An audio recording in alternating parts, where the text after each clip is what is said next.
Billie Jean King, a trailblazing athlete and advocate, transformed the world of tennis and championed gender equality, leaving an indelible mark on sports and society.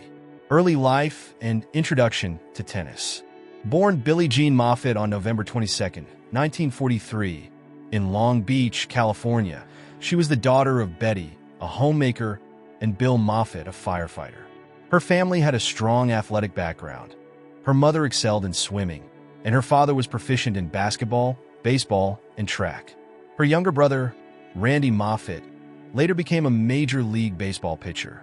Initially passionate about softball, Billie Jean played shortstop on a team that clinched the Long Beach Softball Championship. At her parents' suggestion to pursue a more ladylike sport, she transitioned to tennis at age 11. She saved $8 to purchase her first racket and honed her skills on the free public courts in Long Beach, receiving free lessons from professional Clyde Walker. Her early experiences with gender norms in tennis, such as being excluded from a group photo for wearing shorts instead of a dress, fueled her determination to challenge the status quo. New York Historical Society. Rise to tennis stardom. King's dedication to tennis quickly bore fruit.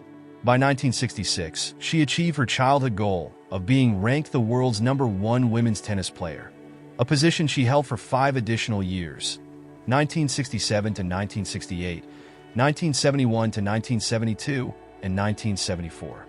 Billie Jean King. Her aggressive playing style and relentless work ethic led her to numerous victories, including her first major singles championship at Wimbledon in 1966, followed by wins in 1967 and 1968. She also secured her first U.S. Open singles championship in 1967 and the Australian Open singles title in 1968. In total, King amassed 39 Grand Slam titles, 12 in singles, 16 in women's doubles, and 11 in mixed doubles. Wikipedia. Advocacy for gender equality in tennis. Beyond her on-court achievements, King was a formidable advocate for gender equality in sports. She criticized the United States Lawn Tennis Association's shamateurism, where top male players were paid under the table, perpetuating elitism and gender disparities. King campaigned tirelessly for equal prize money for women. In 1971, she became the first female athlete to earn over $100,000 in prize money, yet disparities persisted. After winning the U.S. Open in 1972 and receiving $15,000 less than the men's champion, Elina Stas, she declared she would not compete the following year if prize money was not equal. Her stance led the U.S. Open to become the first major tournament to offer equal prize money in 1973. Wikipedia. Formation of the Women's Tennis Association. King's commitment to advancing women's tennis extended beyond prize money. In 1973, she became the first president of the Women's Tennis Association, WTA, uniting female players to advocate for their rights and interests.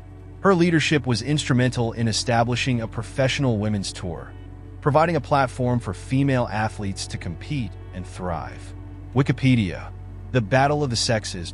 One of the most iconic moments in King's career was the 1973 Battle of the Sexes match against Bobby Riggs, a former Wimbledon champion who claimed that women's tennis was inferior. King recognized the broader implications of the match for women's equality and accepted the challenge. On September 20th, 1973, she defeated Riggs in straight sets, 6-4, 6-3, 6-3, at the Houston Astrodome, in front of over 30,000 spectators and an estimated 90 million television viewers worldwide.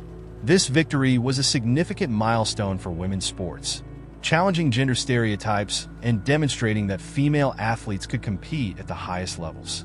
Teen Vogue. Advocacy beyond tennis. King's influence extended beyond the tennis court. She was a vocal advocate for Title IX, the federal law passed in 1972 that prohibits sex-based discrimination in federally funded education programs, including athletics. Her efforts contributed to a significant increase in female participation in sports at all levels. In 1974, she co-founded the Women's Sports Foundation and Women's Sports Magazine, promoting opportunities and recognition for female athletes across various disciplines. Teen Vogue. Personal life and LGBTQ+ advocacy.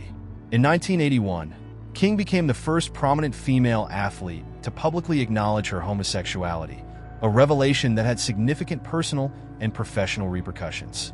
Despite the challenges, she embraced her role as a pioneer for LGBTQ+ rights, using her platform to advocate for acceptance and equality. She has received numerous honors for her work with the LGBTQ+ community and continues to be a prominent advocate for inclusion in sports.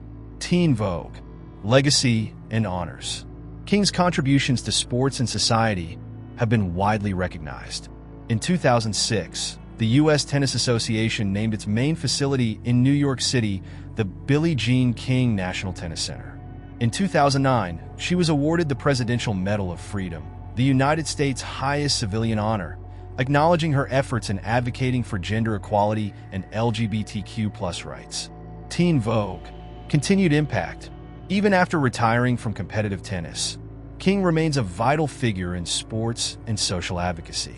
She has been involved in various initiatives, including co-founding World Team Tennis, serving on the board of the Women's Sports Foundation, and supporting grassroots programs that promote diversity and inclusion in sports. Her commitment to equality and justice continues to inspire new generations of athletes and activists.